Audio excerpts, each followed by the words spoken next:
Orang ini yang disuruh Rasulullah untuk diperangi, ternyata mereka hafal ayat Allah, lancar baca kitabullah, tapi kitabullahnya tidak tembus sampai kepada kalbunya. Apa media supaya banyak orang baca ayat-ayat Allah? Tentu ada ma'had tahfiz, rumah-rumah tahfiz. Maka di akhir zaman ini banyaklah rumah tahfiz. Mohon kita semua menjadi pengawas lembaga-lembaga wakaf, rumah-rumah tahfiz. Apakah ini mengajarkan kurang ajar kepada Rasulullah, kurang ajar kepada pewaris Rasulullah, atau mereka yang mengajarkan cinta kasih, adab kepada wali Allah?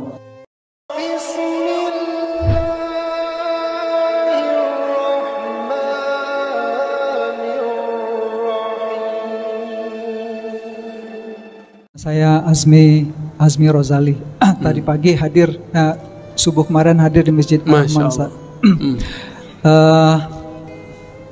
Saya di khutbah tadi menangkap Ustadz memberi stigma tertentu negatif kepada para pesantren hafiz, adik-adik kita yang sedang berjuang untuk menghafal Al-Quran saat ini, Ustadz. Dan itu hampir jatuh air mata saya mendengar hal itu disampaikan di khutbah. Pertanyaan saya adalah, sebelumnya kalau itu diucapkan oleh Presiden Amerika, kami sudah biasa, Ustaz. Saya sudah biasa. Kalau itu diucapkan oleh kaum buzzer yang membenci Islam, kami juga sudah biasa, Ustaz. Ini yang sekarang yang ngomong saya. Tapi kalau gitu kan? Sekarang yang bicara itu, Ustaz, memang agak hampir jatuh air mata saya, Ustaz, mendengar itu. Jadi, kenapa Bapak jatuh air matanya?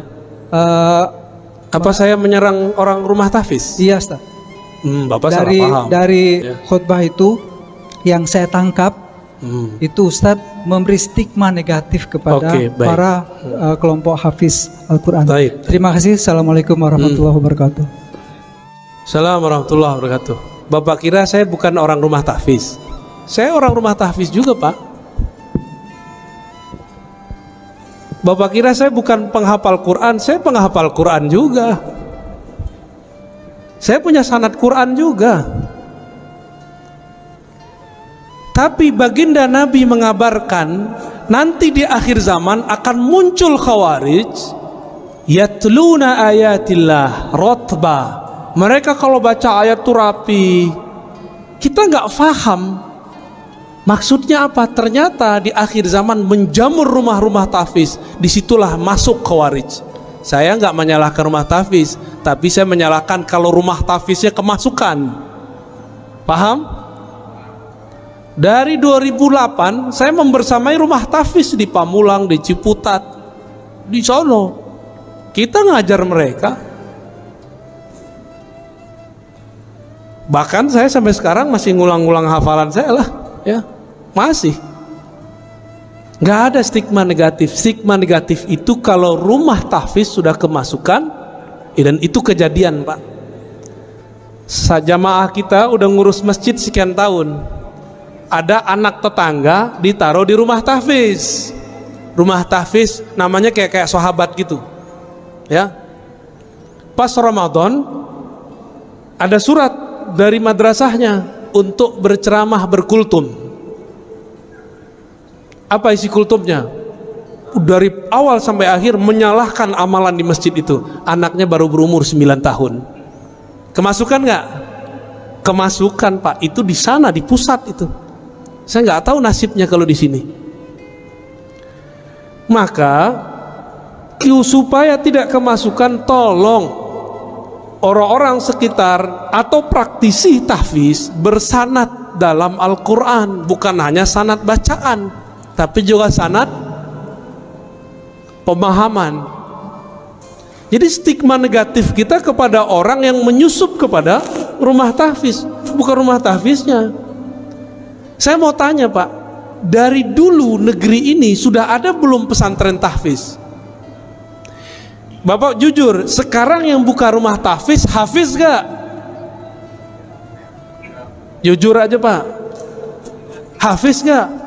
Rentan gak kemasukan? Itu maksud saya, paham?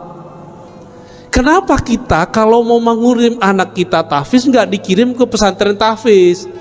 Di mana pesantren tahfiz di Indonesia paling maju? Anak kecil-kecil Pak, kayak gini hafiz 30 juz banyak. RCTI kan baru muncul kemarin sore, yang digawangi oleh Syekh Ali Jaber almarhum. Kalau di Kudus, di Krapyak, Pangandaran itu udah biasa bocah-bocah kecil hafal Quran. Tapi di Kudus ada syarat ijazahnya, nggak boleh ikut musabaqah, nggak boleh ikut lomba Quran, nggak boleh. Anak-anak kecil hafiz Quran 30 juz, antum percaya nggak? Segede-gede gini. Kelas 6 SD udah ulang sekian kali. Masuk SMP udah belajar qiraat mereka sebagian. Kita ini giliran politik ustadz nggak boleh ngomong politik. Giliran kimia kedokteran ustadz nggak boleh ngomong. Nah, giliran antum nggak ahli Quran, punya rumah, pengen beramal, nggak percaya sama ustadz, udah buat aja rumah tahfiz, gaji aja ustadz. Kita ini siapa bisa gaji-gaji orang? Emang kita bisa menjamin Quran yang kita sebar itu sahih? Ini mohon maaf nih orang-orang kaya ya. Antum percaya deh sama ustadz, percaya sama ulama yang bersanad. Ini ngeliat ustadz udah curiga dulu ya. Akhirnya rumah tahfiz nggak dilepas-lepas. Buat pesantren bangunannya doang. Banyak Pak, saya udah jalan.